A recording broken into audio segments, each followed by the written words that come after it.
Cette semaine, dans la BD de la semaine, on vous parle de beaucoup de choses, mais surtout de manga.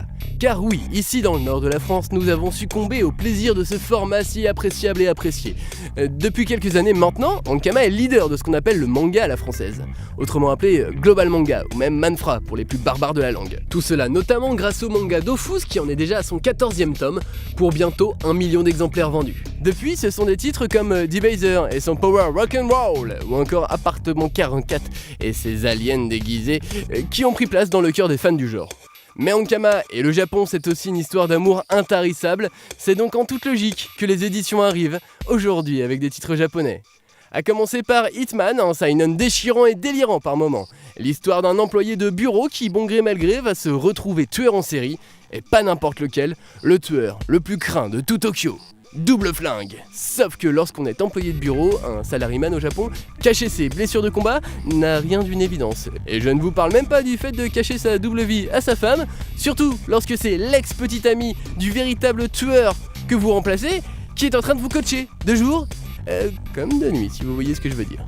Hitman Part-Time Killer, c'est donc une intrigue intéressante, un humour omniprésent et de l'action à 100%. Signé Muto Hiroshi, rejoignez avec plaisir ce tueur à mi-temps, déconseillé au moins de 16 ans. L'autre manga à suivre de très près est celui de Monsieur Atsushi Kaneko et s'appelle Soil. Soil, c'est le nom d'une petite ville très calme au milieu de nulle part. Une ville comme les autres, dans laquelle il ne se passe jamais rien. Mais vraiment jamais rien. Jusqu'à cette nuit étrange où l'électricité s'est coupée. Et qu'une famille entière a disparu sans laisser de traces. Enfin derrière eux, on a juste trouvé un énorme tas de sel. Voici ce qui lance l'intrigue de Soil, où l'on retrouvera des personnages aussi étranges que flippants, comme des enquêteurs formant un duo étonnant et pas très enviable, une mamie qui ferait fuir n'importe quel voyou tellement elle fait peur, ou encore un délégué à la sécurité des citoyens, qui mine de rien est plutôt louche. Soil, c'est un seinen clinquant, claquant et décalquant, un peu comme une grosse baffe spirituelle et artistique, à suivre de très près. Enfin, terminons par une prochaine sortie qui ne sera pas à mettre entre toutes les mains. J'ai nommé La Paire et le Sabre, ça sera un manga comme qui dirait ecchi.